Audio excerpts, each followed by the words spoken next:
오늘 하정우 수석이 말입니다. 사표를 쓸 것 같다. 라는 기사가 줄줄줄 나왔습니다.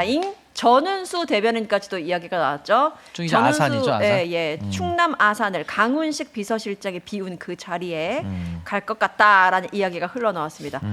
우리가 이거 시작하기 전에 신인규 변호사님이 슬쩍 한 말씀 하셨어요. 소는 누가 키우냐. 아니 왜냐하면 굉장히 중요한 부분이죠. 저는 사실 청와대를 거쳐서 출마하는 거 전 장려할 일이라고 생각해요. 근데 그 장려할 일이라는 거의 전제는 뭐냐면 원래는 당에서 인재를 수급하고 그 당을 거쳐서 인재들이 청와대를 갔다가 또 그분들이 자원에서 나오는 거예요. 그렇게 하면서 인재풀이 넓어지는 거거든요. 근데 지금의 상황은 당에서는 인재 영입이 안 되고 있고 그러니까 지금 물이 말라가고 있고 거기다가 안에 있는 청와대에서 지금 한창 일을 해야 될 참모들은 당이 어렵다는 이유만으로 차출이 되고 있거든요. 이거 순서가 좀 뒤바뀌어 있기 때문에 제가 우려를 하는 것이고 또 하나는 하정우 수석 같은 경우는 이제 결단이 임박했기 때문에 저는 뭐 나가는 거는 나간다고 생각합니다. 나가는 건 본인의 선택인데 문제는 지금까지 나가는 과정을 우리가 지난 3주 넓게는 한 달 정도를 복귀해 본다면 이거는 좀 정무 라인이 제대로 작동되지 않았다라는 걸 너무 많이 노출시켰고 지금에 와가지고는 한동훈 전 대표가 이미 부산 북구갑에 선언을 한 다음에 지금 민주당이 후보를 내는 거기 때문에 사실상 대통령과 한동훈이라는 이런 구도가 만들어졌고 이건 언론에서도 그렇게 구도를 계속 잡았을 겁니다. 그러니까 이런 부분들은 저는 정무적으로는 전략적으로 매우 좋지가 않다. 그래서 저는 좋진 않지만 만약에 하정우 수석이 나간다 그럼 반드시 이겨야죠. 반드시 이겨야 되고 그러기 위해서는 국민의힘과 한동훈 전 대표가 단일화를 하면 안 된다. 단일화하면 안 된다. 단일화하면 안 됩니다. 그래서 전 단일화만 안 된다면 전 해볼 만한 선거라고는 생각은 하는데 그래도 제가 그 과정들은 좀 짚을 건 짚어야 되니까 그 출마에 이르게 된 과정 조금 그 부분은 좀 문제들이 좀 있었다라는 말씀 드립니다. 이 부분은 살짝 다를 것 같아요. 이석현. 그러니까 저는 단일화를 한동훈 박민식 후보가 하면 더 한동훈 후보한테 불리할 거라고 생각해요. 지금 3자 구도에서 정권 견제도 하고 야당 심판도 하는 표를 저에게 주십시오라고 한동훈 대표는 주장할 거거든요. 그래서 저는 한동훈 대표가 생각보다 선전할 거라고 생각은 들어요. 근데 이제 말씀하신 대로 나갔으면 이겨야 되는데 선거가 사실 힘듭니다. 이게 쉬운 일은 아니야. 신인들에게 굉장히 힘들고요. 막판에는요 정말 혼수 상태에서 인터뷰하고 토론회 하는 거예요. 근데 그런 상태로 말실수 나오잖아. 말실수 괜히 나오는 게 아니야. 근데 그런 것처럼 지금 그 동탄 모델처럼 그 민주당 후보가 이제 정치 신인이면 이준석 동탄 모델이 완성이 되는데 약간 지금 하정우 수석이 나가는 게 별로 그림은 안 좋아요. 아까 말한 대로. 그리고 제일 어이없는 건 대통령이 그 정도로 얘기했으면 왜 안 끝나? 거기서 끝나 엔드 오브 디스커션이어야 되거든. 그것도 어이가 없고 또 하나 인재가 없어요 그렇게? 인규라도 데려가야죠. 인규 데려가고 뭐 김규현 변호사? 이거 뭐 변호사? 많이 있잖아요. 근데 왜 안 데려가고 이렇게?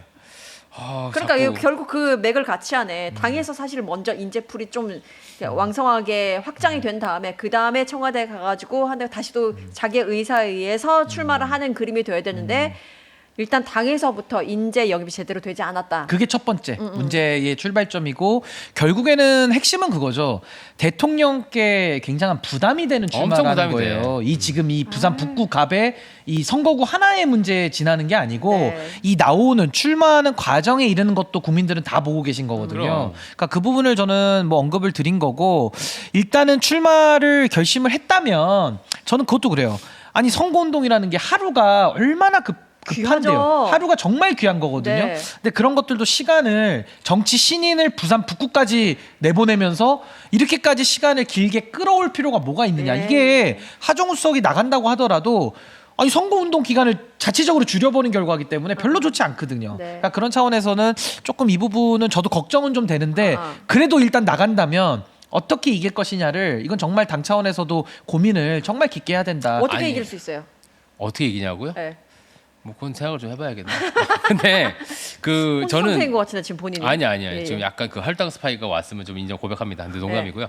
근데 이게 대통령한테 매우 지금 부담입니다. 한동훈 대표는 분명히 정권과의 자기를 대비하는 전략을 쓸 것이거든요. 이미 쓰고 있어요. 쓰고 있고 그런 상황에서 왜 이런 결정을 했을까? 그리고 처음에 이 얘기 그 대통령이 제지를 한번 했잖아요. 작업 들어온다고 넘어가면 안 됩니다. 그 얘기를 초반에 이게 대통령이 하정우석을 띄워주기 위해서라고 해석하는 평론가 일군의 평론가들이 있었어요. 있었지. 제가 이름은 안 말하겠습니다. 다 아는 분들이에요. 예. 근데 그건 말이 안 되는 해석으로 밝혀졌잖아요. 그분들 좀 책임지셔야 돼요. 그러니까 어떻게 지냐? 안 떴어 별로 이걸로. 지금 여기 지지층들도 그렇고 우리 여론은 더 안 좋아졌지. 안 좋아. 맞아요. 가지고 그리고 본다는 느낌을 줬거든. 저도 하나만 더 보태면요. 사실 전재수 부산시장 후보는 예. 선거의 베테랑이거든요. 그렇죠. 그러니까 선거에서 이제 동남풍이라고 하는 이 부산 PK 지역에서 총대를 맨다면 전재수 후보가 총대를 매야 맞아요. 그렇게 그러네. 해서 노련미 있게 부산 선거를 진두지휘를 하면서 전재수 얼굴로 치러가지고 박형준 시장하고 멋진 승부를 벌려야 되는데 지금은 전재수 후보도 이렇게 되면 종속 변수됩니다.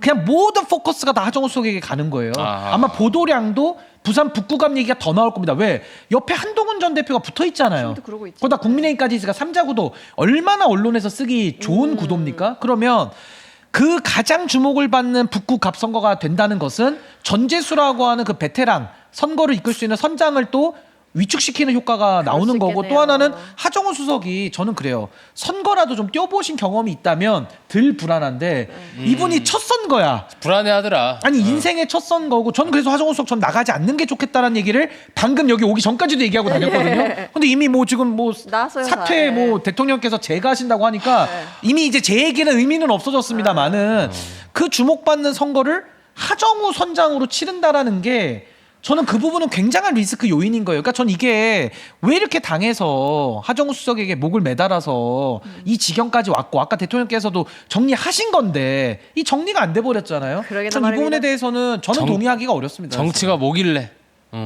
그러면 안타까워요, 안타까워. 자 넘어가서 정치가 뭐길래? 뭐길래? 전은수 청와대 대변인은 충남 아산을로 나간답니까? 뭐 거기는 이제 강훈식 실장의 예, 그 그렇죠. 지역구였기 때문에 사실 그 대변인으로 승진이라고 해야 되나? 되고 난 다음에 승진 맞죠. 바로 그 날에 사실 나왔던 이야기가 출마한다. 지역구까지도 얘기가 나왔었습니다, 사실. 아니 그래도 전은수 대변인은 좀 나은 게 그래도 선거 한번 뛰어봤잖아. 그렇지. 예. 아니 또 잘 뛰시더라고. 울산에서? 그걸 우리가 봤기 때문에 덜 불안하고 또 거기는 충남 아산 을은 또 강훈식 실장이 네. 워낙 잘 다져놓은 곳이니까 이렇게까지 걱정 안 드는데 네.